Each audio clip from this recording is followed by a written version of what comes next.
He's stonewalling me like an officer bubbles. Talk to me about that bubble. We're going into custody. The situation right now, we've tried to go and just do a small short interview with Officer Bubbles, just joking around with him, asking if there's any unruly hippies who are blowing bubbles at him today, and he wouldn't answer. And I asked him about the impending lawsuit against YouTube. He wouldn't answer. So I told him, I'm just joking around with you, trying to have some fun. And he turned his back to me. So I just left him alone for now. But I'm sure everyone has seen the Officer Bubbles footage by this point. But arresting a girl for blowing bubbles is a little bit overkill, and it's bullying tactics, it's intimidation tactics, and we shouldn't stand for that. So if he's going to do that in front of a camera, then from now on he's going to be known as Officer Bubbles. You can't refer to him as Officer A. Josephs anymore, unless he wants to make a formal apology to that girl and say, yes, I was stressed out that day. I made a few mistakes. I'd like to, apologize for treating you that way, and, shake on it or hug on it or do something just to make amends for it, instead of stonewalling everybody and just acting like,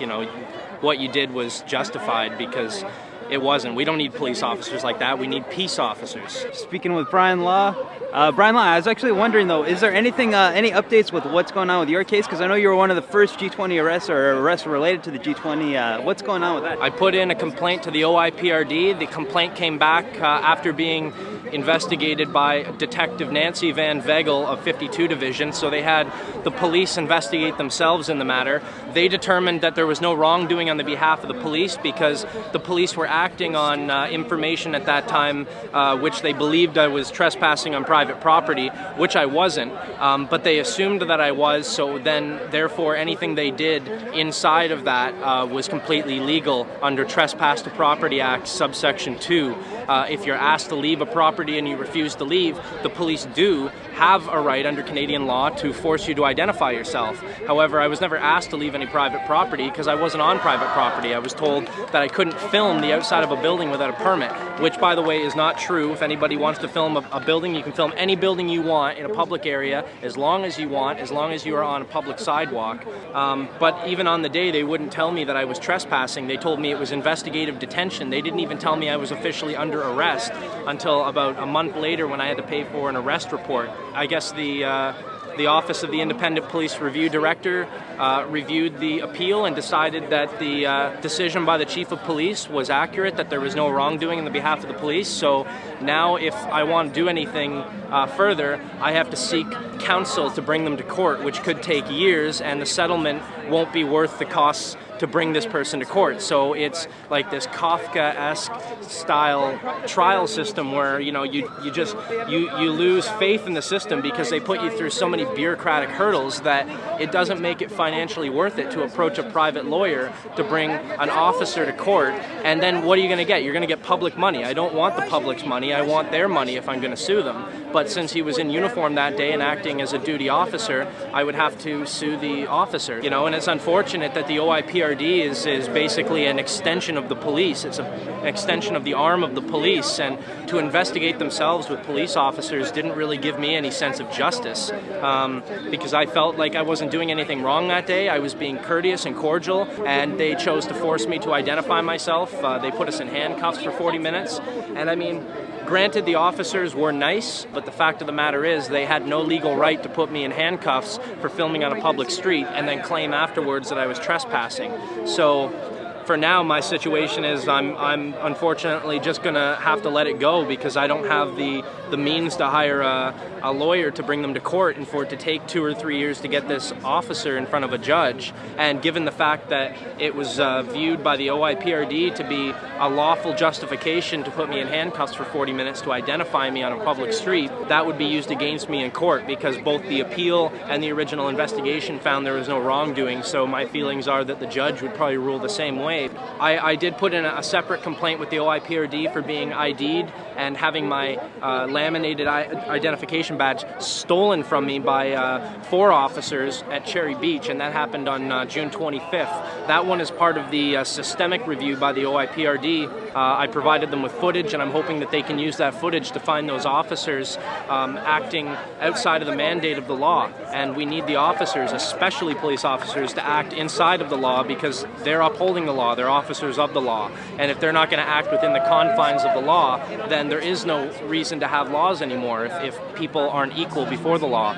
So we're on cop watch today. The latest Press for Truth, we're talking about Into the Fire coming out. What can people expect, and when is this coming out? Into the Fire comes out on April 22nd, 2011. It comes out at the Bloor Cinema. That's our first screening of it. We'll also be releasing the film the next day on the internet for everyone to watch for free. So if you can't get down here, wait 24 hours, it'll be online. On the same day, we're going to be releasing over 19 hours of footage of Charlie Veach in the Toronto Detention Center. That's public footage in my view that belongs to the public. It doesn't belong to any one person. In fact, I think all 3,000 hours should be released to the public. You can expect to see over 140 hours of footage edited down into a really tight 2-hour film that basically outlines everything that happened from the Thursday until the following Monday of the G20 summit, and then the following months afterwards where we went to protests and saw the community starting to organize in a unified fashion. And that's exactly what we need to continue doing, is uniting together and working against these oppressive measures. And we don't need the police holding us back from doing this. We need the police on our side to arrest the real criminals that are inside that U.S. consulate, the real criminals that are inside of the Metro Convention Center during the G20 summit. We need to make the G20 an election issue. I mean, it was the largest mass arrest in Canadian history. It was an extreme violation of our Charter of Rights and Freedoms, and it wasn't just a violation of the 1,105 people that were arrested. It was a violation of 34 million people who live in Canada under the same laws, because if you were there, you would have been treated that way. And if we let the police get away with it this time, it's going to set a precedent that we're okay with letting them get away with it again, which we're not. Do you understand me? Watch Into the Fire.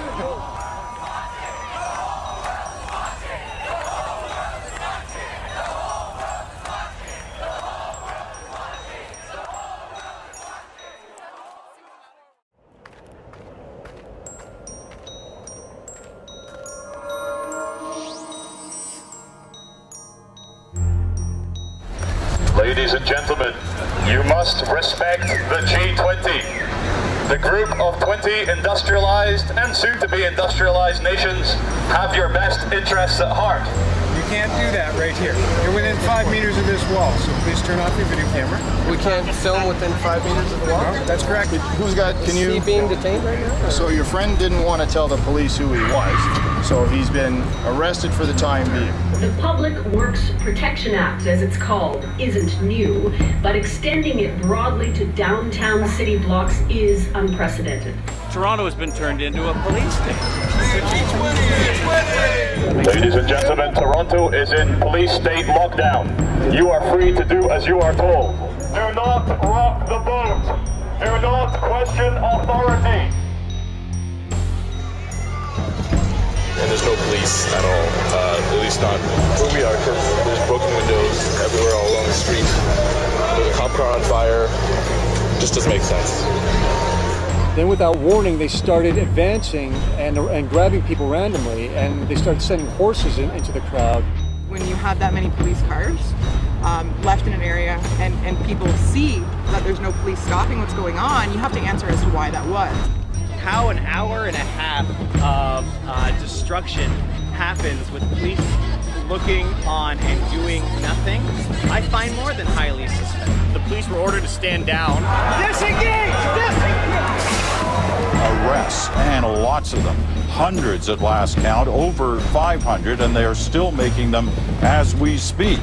Touch me with that bubble. We're going into custody. Hey folks, do you understand? Everybody's going to be arrested. For what? I told you conspiracy to commit mischief, so stand here. We'll take you one at a time, okay? Thank you. I'm being taken. This is not North Korea. This is not China. This is a civilized Western nation where people are treated with respect and dignity. 1,100 people were arrested, the largest mass arrest in Canadian history. And what we've seen here is a picture of the police state to come. What happens when you give the police unlimited budgets? All the men they want, all the toys they want, all the machinery they want, and the right to control huge swaths of the city.